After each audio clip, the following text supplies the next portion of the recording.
Hello friends, मैं हूं नीलम। Welcome to my channel गुलदस्ता। सर्दियों में सर्दियों का मेवा ना खाया तो सर्दियां किस काम की। और मेवा भी ऐसा हो जो सारा साल आपको इम्यूनिटी दे, मतलब आपकी हेल्थ का भी ध्यान रखे, आप सारा साल बिल्कुल फिट रहें। और इसीलिए मैं सर्दियों के लिए स्पेशल लड्डू लेकर आ गई हूँ, जिसे आप हर रोज एक छोटा सा लड्डू रोज खाएं और सारा साल हेल्दी रहें। सबसे पहले मैं गैस को ऑन करती हूँ, इसके ऊपर रखती हूँ ये कढ़ाई और इसमें मैं डाल रही हूँ देसी घी।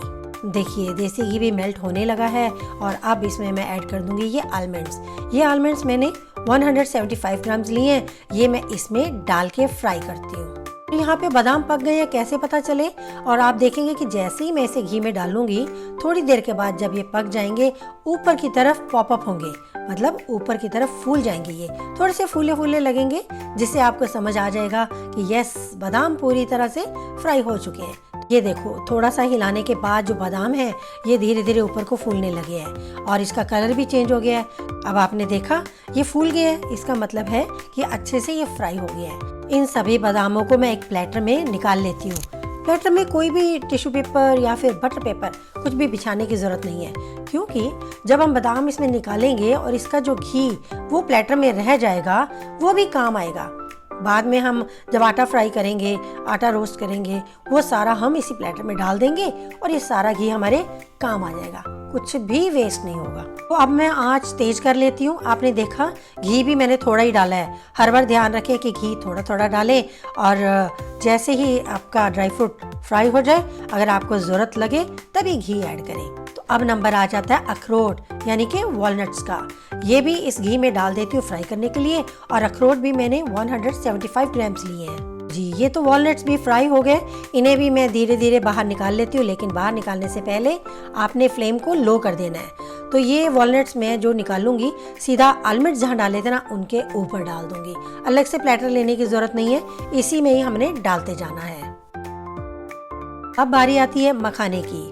मखाने जो हैं वो 100 ग्राम है, लेकिन एक ही बारी में तो ये फ्राई नहीं होंगे, क्योंकि हल्के होते हैं, देखने में काफ़ी लगते हैं, लेकिन हैं कितने 100 ग्राम्स। तो मैं आधे पहले कढ़ाई में डालती हूँ और इनको फ्राई कर लेती हूँ। आप देखना, क्योंकि ये ड्राई होते हैं और ये घी फटाफट पी जाएंगे, बट नॉट ए प्रॉब्लम। जैसे ही हमें लगेगा घी कम है तो हम इसमें घी को ऐड कर लेंगे। तो चलिए, मखाने भी बातें करते करते फ्राई हो गए, इन्हें भी मैं उसी ड्राई फ्रूट के ऊपर यानी कि बादाम और वॉलनट जिस प्लेटर में डाले थे उसी में मैं मखाने भी निकाल लेती हूँ। हाँ देखो, घी कम हो गया ना, नॉट ए प्रॉब्लम। 2 चम्मच घी भर के डाल देती हूँ और इसको गर्म होने देती हूँ। और गर्म होते ही बारी आ गई गोंद। ये जो गोंद होती है ना, ईटिंग गोंद होती है, मतलब इसे हम खाने में यूज कर सकते हैं। ये मैंने 100 ग्राम ले ली है और इसको भी मैं इसमें डाल के फ्राई कर लेती हूँ। तो गोंद जैसे ही फ्राई होनी शुरू होती है, ये फूले बनते जाते हैं, मतलब ये फूलती जाती है, फूल फूल के वाइट हो जा रही है, देखो। और बस इसी तरह से हमने हिलाते हुए सारी गोंद को फ्राई कर लेना है। और इसे भी मैं सेम प्लेटर में बाहर निकाल लेती हूँ। इसमें मैं घी थोड़ा सा और ऐड कर देती हूँ और जैसे ही घी मेरा गर्म हो गया तो लीजिए, मैं इसमें डाल देती हूँ कमरकस। जैसा कि इसका नाम ही कमरकस है, ये आपकी कमर को काफी सपोर्ट करती है, इसीलिए हम पंजीरी में कमरकस और गोंद दोनों डालते हैं। कमरकस की आयुर्वेद में काफी इम्पोर्टेंस है और ये काफी हेल्थ बेनिफिट्स देता है हमें, हमारे शरीर की कमजोरी को दूर करता है। इसकी तासीर गर्म होती है, इसीलिए सर्दियों में इन लड्डुओं का सेवन किया जाता है ताकि इन सभी चीजों का फायदा उठाया जा सके। कमरकस भी देखो फ्राई हो गई, इसको भी मैं धीरे से बाहर निकाल लेती हूँ। और अब यहाँ पे जो छोटी छोटी चीजों को मैंने फ्राई करना है ना, उसके लिए मैं ले लेती हूँ एक छोटा सा पैन और इसमें मैं थोड़ा सा घी डाल देती हूँ। और यहाँ पर मैंने ले लिए हैं 5 मग्स, और ये 5 मग्स को मेलन सीड्स भी कहते हैं। और ये मैंने ले लिए 100 ग्राम्स यानी कि 100 ग्राम। इनको भी जैसे देखो घी गर्म हो गया, इनको भी मैं इसमें डाल के फ्राई कर लेती हूँ। 5 मग्स भी बड़ी जल्दी से फ्राई हो जाते हैं और यहाँ आप देखेंगे देखते देखते इनका कलर भी चेंज होने लग गया है और साथ साथ ये फूलने लगते हैं। अब देखिए पॉपअप हो रहे हैं। अपने आप को बचाएं, मतलब ये कि थोड़ा सा ध्यान रखें कि आपके ऊपर उछल के नहीं आए। तो बस आप देखिए ये अच्छी तरह से गोल्डन हो चुके हैं, तो ये बिल्कुल तैयार हो चुके हैं। इन्हें भी मैं ड्राई फ्रूट वाली पहले वाली ट्रे में निकाल लेती हूँ। और यहाँ पे मैंने पैन में थोड़ा सा घी और डाल दिया और साथ ही ये मैंने लिया है मेथी दाना। ये मेथी दाना मैंने 1 टेबलस्पून लिया है, ये मैं इसमें डाल के फ्राई कर लूँगी। और यहाँ पे ये देखो, ये है अदरक का पाउडर, मतलब जिंजर पाउडर, जिसे सौंठ भी कहते हैं, ये भी मैं इसमें डालूंगी। लेकिन पहले मेथी दाना को थोड़ा सा मैं फ्राई कर लेती हूँ, क्योंकि मेथी दाना थोड़ा सा एक्स्ट्रा टाइम लेता है। तो बस पहले मैं मेथी दाना को फ्राई कर लेती हूँ, फिर मैं और चीज़ें आपको दिखाती हूँ। मेथी दाना जो है फ्राई होने में थोड़ा सा टाइम लेता है। और मैं आपको दिखा दूँ, यहाँ पे मैंने खसखस ये ले ली है मैंने 30 ग्राम्स, ये भी मैं इसमें डालूंगी, लेकिन मेथी दाना थोड़ा होने के बाद। तो चलिए मेथी दाना को पहले फ्राई कर लेते हैं। देखो ये तो 50 to 70% मेथी दाना फ्राई हो गया है। अब मैं इसमें ऐड कर रही हूँ ये खसखस। खसखस को अच्छी तरह से हिला देती हूँ और इसके साथ ही मैं ऐड कर दूंगी ये सौंठ पाउडर, ये भी मैंने 1 टेबलस्पून ले लिया, ये भी मैं इसमें ऐड कर देती हूँ। और इसके साथ साथ मैं इसमें एंड में ऐड कर देती हूँ सौंफ, ये भी 1 टेबलस्पून डाल रही हूँ, क्योंकि जो सौंफ है आपको डाइजेशन में हेल्प करता है और साथ ही इसका फ्लेवर भी बहुत अच्छा हो जाता है। तो चलिए इसे भी मैं इसके साथ हल्का सा कर लेती हूँ। तो अब मैं करती हूँ गैस को बंद और इन सबको मैं अलग कर लेती हूँ। लीजिए जनाब, यहाँ पे तो सारे ड्राई फ्रूट्स फ्राई हो गए, इस प्लेटर में एक साथ इकट्ठे कर लिए थे हमने।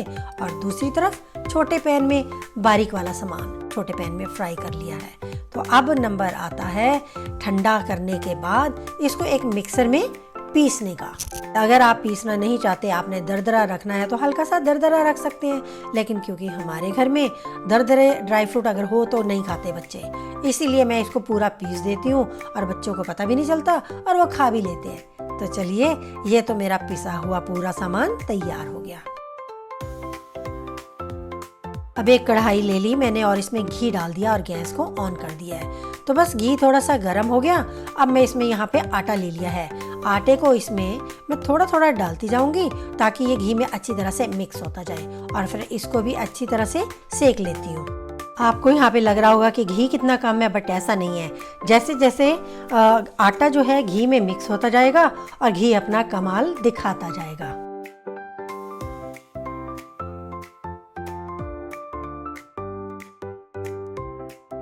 यहाँ देखो, जैसे ही आटा भुनना स्टार्ट हुआ, घी ने अपना कमाल दिखाना शुरू कर दिया और घी अपना रिलीज होता जाएगा।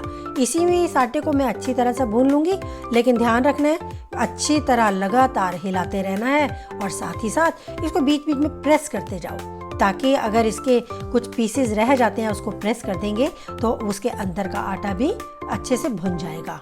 और अगर फिर भी लगता है कि घी कम है तो आप थोड़ा सा इसमें ऐड कर सकते हैं। ये देखो, ये तो आटा बहुत अच्छी तरह से भुन गया है, बहुत ही शानदार लग रहा है ये तो। अब मैं इस गैस को बंद कर देती हूँ और इसको नीचे उतार लेती हूँ। तो बस अब ध्यान रखना है, इसे ठंडा नहीं होने देना जब तक ये गर्म है। इसमें मैं ये पिसी हुई शुगर ये थोड़ी थोड़ी डालती जाऊंगी और इसको मिक्स करती जाऊंगी। और थोड़ी थोड़ी डालकर इसलिए मिक्स करनी है ताकि चारों तरफ पूरे आरे आटे में ये शुगर अच्छी तरह से मिक्स हो जाए। अब यहाँ पे बारी आ जाती है जो हमने ड्राई फ्रूट सारा पीस लिया था ना, ग्राइंड कर लिया था, उसको डालने की। अब थोड़ा थोड़ा मैं इसमें डालती जाऊंगी और मिक्स करती जाऊंगी। थोड़ा थोड़ा डालने का वही पर्पस होता है कि सारी चीजें अच्छी तरह से मिक्स हो जाए।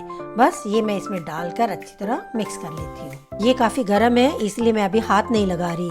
और जैसे ही थोड़ा सा ठंडा हो जाएगा, हाथ लगाने लायक हो जाएगा, तो मैं इसे हाथों से अच्छी तरह से मिक्स कर दूंगी। अब ये हाथ लगाने लायक हो गया है। अब मैं हाथों से बाकी की शुगर भी इसमें मिक्स कर लेती हूँ। आपने ध्यान रखना है, हाथ बिल्कुल साफ सुथरे होने चाहिए, क्योंकि हेल्थ के साथ कोई कॉम्प्रोमाइज नहीं होगा। तो बस साफ सुथरे हाथों से इसे अच्छी तरह से मिक्स कर लेते हैं। और आपको बता दूं कि अगर आपको ये स्वादी लगे, टेस्टी लगे, स्वादिष्ट लगे, तो ज़्यादा नहीं खानी है, खानी 1 ही चम्मच है। अगर आप लड्डू बनाएंगे तो छोटे छोटे बनाइए, रोज का 1 लड्डू गर्मा गर्म दूध के साथ। या फिर लड्डू नहीं बनाना तो 1 चम्मच आप ऐसे ही खा सकते हैं। तो बस मैं इसके छोटे छोटे लड्डू बना देती हूँ। और लड्डू छोटे ही बनाएं, कहते हैं ना, चीज़ कितनी भी हेल्दी हो, स्वादिष्ट हो, अति खराब करती है। इसलिए भर भर के नहीं खाना, थोड़ा खाना है। तो मैं इसलिए लड्डुओं का साइज भी बहुत छोटा रखती हूँ, जिससे कोई प्रॉब्लम ही ना आए। रोज का 1 खाएंगे सारी सर्दियाँ और सारा साल हेल्दी रहेंगे। तो बस मैं सारे इसी तरह से छोटे छोटे लड्डू बना लेती हूँ। ये देखिए कितने सारे लड्डू बन गए और कितने शानदार, देखने में भी अट्रैक्टिव और खाने में तो कोई जवाब ही नहीं है इसका। तो चलिए आप भी मेरे वीडियो देख के ऐसे ही स्मार्ट से छोटे छोटे प्यारे प्यारे हेल्दी लड्डू बनाइए और पूरा साल मुझे याद कीजिए।